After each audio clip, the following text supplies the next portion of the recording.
Good morning. Hope we are well. Welcome to our latest match day preview. It is match day number 4. Believe it or not, breaking news is Saturday afternoon at 3 p.m. Can you believe it, Rich? We've got 3 p.m. I can't. It's midnight here, so it's not a bad time. Although it's it's a rarity. It's very often the games always seem to be, early morning for City. We seem to have a lot more evening or later afternoon kickoffs. So I enjoy it when we get a earlier game. Yeah, it's mad. It's actually quite refreshing because you feel like you've got a bit of the afternoon left.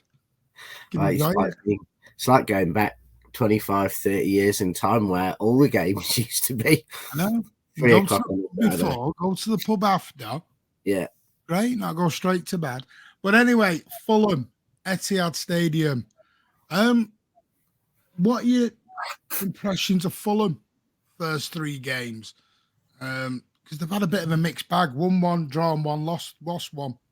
Yeah, I mean, I have to say the one I really noticed was Arsenal, and obviously they showed a lot of resilience coming back. They were down a man, and yet they came back to get a late equaliser.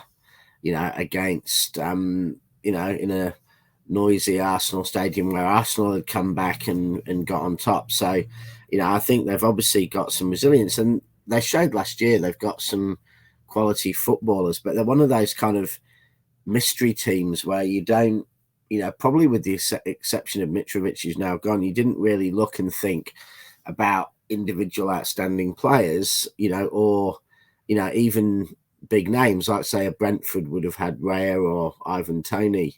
They had Ericsson for a chunk of, the season before. But Fulham just seemed to be a team, and, they seem to punch above their weight and do so playing pretty good football. But they're not really threatening very often to get results like they did against Arsenal and take points from the big boys. Yeah, I mean, I was looking at our record, and it doesn't, for some reason, it doesn't feel like this for me. Every time we've had Fulham recently, it's been a bit of a tricky game. But they haven't won at the Etihad since April 2009. Yeah, and that seems like a lot more recently, doesn't it? Because it was and we won the last 12. Like, we've even got an aggregate score in the past 9 in a row. The aggregate score is 27-2.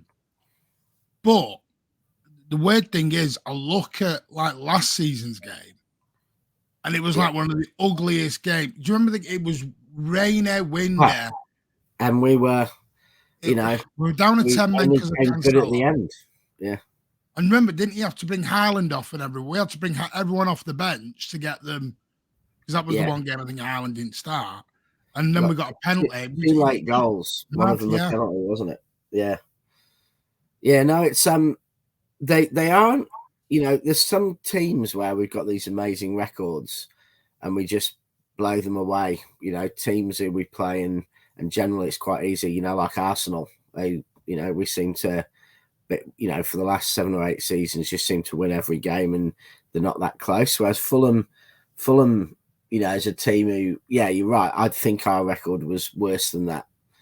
But then, Spurs is the same. I always think like Spurs beat us every time, and you actually look back and, we've got the better of Spurs. It's just because of that new White Hart Lane record and because of a couple of results, which were now sort of 10 years ago, where they came back at the Etihad, you kind of think it's not good. And Fulham, they lost in Mitrovic, a player who was a bit of a talisman for them and a bit dangerous. It was their goal scorer, wasn't it? Yeah, but he could bully defenders a bit and score the spectacular. So he was for a team, in the bottom half of the Premier League, he was a very dangerous player that any team worried about. Whereas I think they've got Raul Jimenez now, who's not quite the danger. Raul Jimenez hasn't been the same since that head injury. Yeah, you know, when he had to wear that funny hat. Yeah, well, I remember against us where he got sent off and he shouldn't have been on the pitch because he'd banged his head. And do you remember against City last year? And he's clearly, you know, should have been playing. He's clearly badly concussed, and then he, you know, gets himself sent off, and you're thinking he really shouldn't have been on the pitch. You know, it was bad refereeing that he hadn't been asked to go off. Fulham have kind of been busy in the market a little bit. I didn't realise they'd signed this guy till about 10 days ago. I don't know why. It just, for some reason, it never got announced. But our old friend Adama Traore has decided to pull up at Fulham. Is he replacing Will.i.am? Well, Will.i.am wear baby oil? Stand there posing. He probably did. They always reminded me a little bit of each other. The way, you know, I think Will.i.am played that quite pacey, and he was, you know, small and physical, and you know, probably had a better end product than Traore and wasn't quite spectacular in the dribbling. But yeah, it'd be interesting. So he's there now. Yeah, and he always scores against us or causes one hell of a trouble. Yeah, the last few games, yeah. I think you have to go back about 2 or 3 years, though. Well, there was the Wolves game to beat us 2-0 at home, where he just ripped us apart. Yeah. There was the game at Molineux when he did our former left back in completely, and everyone, you know, one of them. I always remember Adama Traore being a bit of a pain in the backside every time. Yeah, no, he had a couple of brilliant games against us. He did nothing. He's one of them players who, you know, them. You always get certain players who score against certain clubs, or they play well against certain clubs, and then do naff all for the rest of the season. And that's how I feel Adama Traore was with us. Yeah. Like you always knew Alan Shearer was going to score against us. You just knew Shearer was going to score against us. It was one of them, or Michael Owen, you knew it was Owen or Shearer was banging against us, or a former player. Yeah, and I don't know why. We had this record against certain players. That was weird. If Lee Bradbury had played against us with his new club in a Baghdad trick, it was just the way it was with us. I don't know why. Yeah, no, I think you just, I'd love to know actually whether it's people are typing in now, Rich, who's Lee Bradbury. Whether it's a true statistic or whether we just think like that, because you always do. You always think your ex-player is going to score against you. But then I don't think Tossin's got any. I don't know if they've sold him. Whether he's got any goals against us, I don't think so. Yeah, I'll let you pronounce his name. Is he injured or is he off? Because I don't think he played against Arsenal. I don't know. I don't think he was in the side against Arsenal. He got a decent result in the League Cup. They went and knocked Spurs out. I know Spurs literally ran out with a reserve team. They literally, lunacy. Post the Australian fella that, you know, Big Ange. I don't know. Yeah, but Marco Silva's he's already done his press conference, believe it or not, for Sada. He said Willian looks like he's getting better, but he will not be available. He asked if new signing Timothy Castagna was going to be ready to play. He has trained with him, but he does need time to adapt. The big thing that's coming out with Fulham pre-game for them is Paulinho suddenly wants to go and join the Bundesliga over with Bayern Munich. Now, Marco Silva has said there's still 36 hours left to go, so they will wait and see. Anything can happen. But I think it's going to take a crazy offer to get Paulinho out, but kind of fills me with a bit of confidence that their best player is trying to get out the door with 24 hours to go. Yeah, no, weren't they were. I'm sure I sort of said in a text I'd heard that Fulham were looking for like 90 million for Paulinho or something like that. He's 29. You know, it's quality player, though, Rich. He is, but it's one thing paying that sort of money for a quality player who's 23, 24, but 29. You know, they're at their absolute peak. But you know, in 2-3 years' time, they're going to be starting to decline. you know, in terms of their ability to play 38 games and everything else. So, yeah, it seemed like crazy money to ask for. But, I mean, that's been the story of this summer, hasn't it? Crazy money. It's a wild one. Let's move on to us. Chance to win 4 on the bounce. Not done that since 16-17. I was looking at a stat earlier. The last time we'd won 3 or 4 on the bounce, Cameron, it was. We only won the title once or twice in that 7 years or something. It was really 16-17's not good omen. It's really, that's what I'm saying. It's not the greatest omen, that, because sat looking at it going, yeah, usually, because I always thought when we had a good start, we'd fly away with the league, but that wasn't actually the case. It was like that we were more the tortoise than the hare. Yeah. We don't seem to be very good at the hare bit of flying away out in the lead. We sort of then run out of steam. I don't know what it is.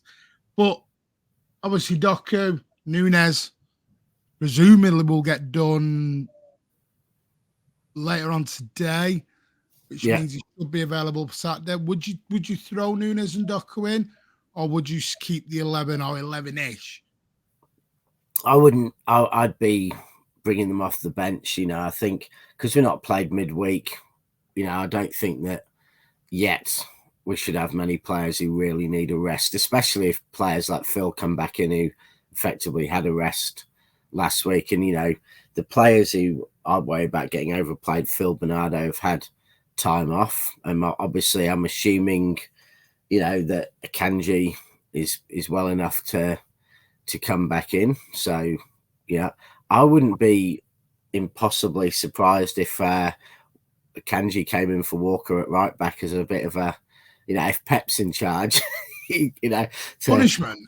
Yeah, give Walker a bit of a clip round the ear for, you know, I wouldn't be that surprised if Rico played either, that he was given some time. But broadly, you know, I don't anticipate major changes. I suspect, you know, Haaland will play, Grealish will play, Rodri will play, Kovacic will play. So, you know, I think there's a few minor decisions, you know, bringing Foden back in, you know, and does Bernardo or Alvarez drop out? I mean, I must admit, I'd probably give Bernardo the game and give Alvarez a rest, you know, and have Foden and Bernardo, possibly even interchange, you know, Foden in the middle. I like to see Bernardo wide, but they can interchange and do, you know, they're smart players, they can do whatever. And then you got to play Guardiola again, especially if Traore might play, because I think Guardiola might eat him for breakfast, you know. Yeah.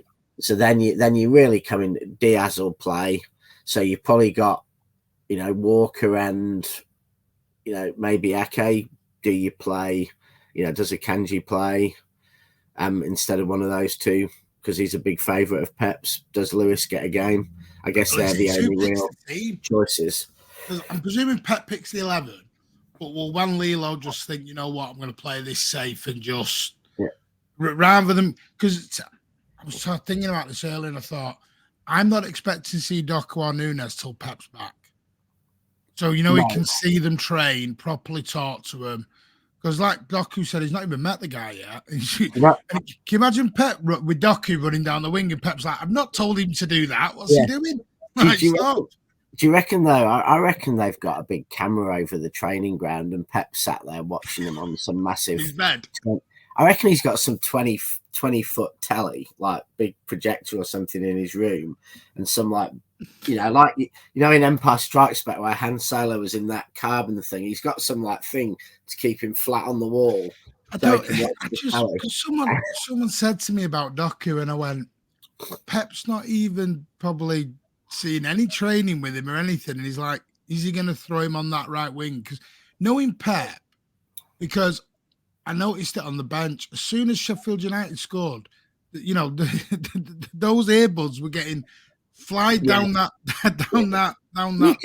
bench. Yeah, like, I think Newcastle away. I think Newcastle away will first see Doku start. I mean, you know, if we're 3-0 up or something, I think if we're 3-0 up or something, we'll see Doku. And certainly when we're playing 2 games every week, I think we'll see Doku. But I'd just be very surprised if he got more than 20 minutes against Fulham, and that's only if we're, really in control and probably at least 2, maybe 3 goals up. I think he gets a go. You know what I never realised, Martin? I just saw a video. I never realised that Lilo was Pep's last manager. That's how he knows Lilo. As Lilo was his manager in Mexico and taught him all about defence. Yeah, it was. They seemed to have this long. The weird thing is, I've heard Cruyff, I've heard Bielsa, I've heard Lilo. It's like, how many sort of best mates stroke? Yeah. Well, I think Cruyff was the philosophy, and I think Bielsa kind of was a bit of a disciple of Cruyff as well. Cruyff. But I think Cruyff's the overall philosophy. Bielsa taught him about attacking, and then Lilo taught him about defence. And so he's taken, these different mentors and put them together. Put him into his own little madness.